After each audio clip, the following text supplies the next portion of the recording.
What's up, boys? And in today's video we're going to be going over AntiMicro. What are we going to go over exactly? Well, what is it first? Then we're going to go over, is it considered cheating? Can it be set up for cheating? And then we're going to go over how most people set it up, such as Slam, who is probably the fastest and best controller editor out there right now. First questions first, what is AntiMicro? Well, AntiMicro is a controller overlay that lets you adjust buttons or stick presses or rebind or unbind certain things on your keyboard as well to your controller. Though that may sound complicated, you'll understand everything of what I just said in a second when we actually open it up and get to it, and I'll show you all the things you can do with it and then how to set it up. Next, you may be wondering, well, is it cheating? Is it a macro? What exactly is it used for? And let me explain. People use it for a few things. One controller thing that they use it for is trigger stoppers. Most people have a default PS4 controller because they can't afford a scuff, such as me. And what you can do with AntiMicro is essentially turn your trigger dead zone all the way down so that when you press your triggers, it instantly activates. This allows you to press your triggers faster and therefore select, or if you confirm with the trigger, be able to press those buttons quicker and more effectively. Another use of AntiMicro is actually scroll wheel reset, but on controller. I'll show how to do that in a minute. And is that considered cheating? Technically, yes. It's also considered a macro, so I do not recommend you do it, but I will be showing how to. It's technically undetectable, so if you do use it in pubs or in scrims, you won't get any trouble. It's just kind of scummy to do that on controller. Other than trigger stoppers and for scroll wheel reset, is there any other use for it? Actually, yes. Your button presses can become faster. Well, what do you mean by that? What I mean is, like, when you press down a button, it takes a second for that button to actually activate.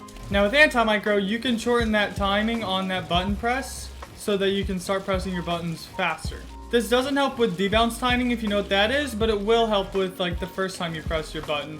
I feel like I've done the best job I can to explain it without actually being in it, so let's go ahead and open it and I'm going to show y'all around.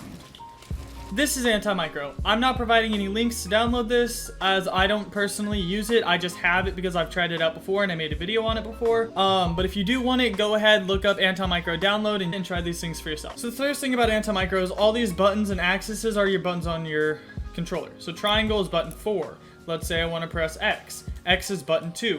What if I press right trigger? Well, right trigger is axis 5 and button 8. Why is it axis 5 and button 8? Because it's a button press. Because once you press it, it actually presses down. But it's also an axis because it's not just a button. You can press it a little bit, or you can press it basically all the way. My right trigger is kind of broken, so it only goes this far, but that's why it's an axis and a button. The same thing goes for your sticks. Your sticks are axes, and when you press them down, they're buttons. There are two axes, X and Y axis for both sticks. How do you set up scroll wheel? Well, the first thing you want to do is pick a button. Let's say I want my crouch bind. So button 2, which is X for me, I want my X button to be scroll wheel. I'm going to come here. I'm going to turn on turbo, click on mouse, wheel up or wheel down, whichever you have binded in game to scroll wheel. So let's do wheel down. You already turned on turbo. You want to move it all the way to the left. This will be useful in a minute. Close out of both of them. Then you just want to open up your Fortnite. And once you have your Fortnite open, you can go ahead and get it ready. And once you have your resets ready, press it down. Whatever button you have bounded to it, just go ahead, press it down. Scroll wheel reset is actually pretty self-explanatory and super easy to set up. If you want to try that for yourself, you can. Remember what I've said before about it though. I personally don't use it. I don't know anybody that does, and I wouldn't use it because people will hate on you if you do use it on controller. So how do you make your button presses faster? Well, you go to any of these where it says button 2, button 1, button 3, button 4, and you don't want to have anything bounded here. So you see how it says mouse 5? What you want to do is clear so that it's no longer selected. And for any of these binds, you just go into it. You go to advanced, you go back to turbo, you click enabled, and you drag it all the way to the left.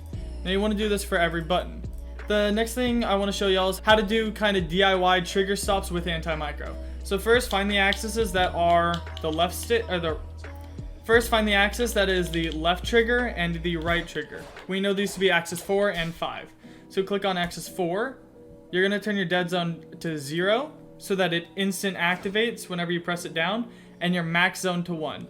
What this does is when it's not being pressed down, it won't activate, right? but literally the millisecond you press it down, it's already maxed out. So it's as if you have your trigger pushed all the way instantly. And you want to do that for Axis 4 and Axis 5. Now there's a few things you can check in the options menu. You can go to settings and you can go to gamepad pull rate, change it to 1 ms. I don't really believe that it changes anything, but you can do that if you want to. And to use AntiMicro while in game, you can't close out. You just have to minimize it so that it keeps running in the background. You may be thinking, if there's all these upsides and there's no seeming to be downside to this, why do you not use it, Zed? Well, that's actually because there is a downside. Because it does take whatever your controller input is, like let's say I'm pressing triangle. So my input goes from my controller to AntiMicro and then to the game. This adds a little bit of delay. Now with button presses and stuff, that delay is even more minimized by the app if you set up the turbo thing, that it's worth it. But where it's not worth it for me is sticks. So let's say I want to flick left. Instead of immediately going left, instead of going from controller to game and immediately turning left, it now has to go from controller to AntiMicro, then to game to turn left. And that's going to be slightly delayed, causing you to overturn, underturn, or just in general not turn how you want to turn.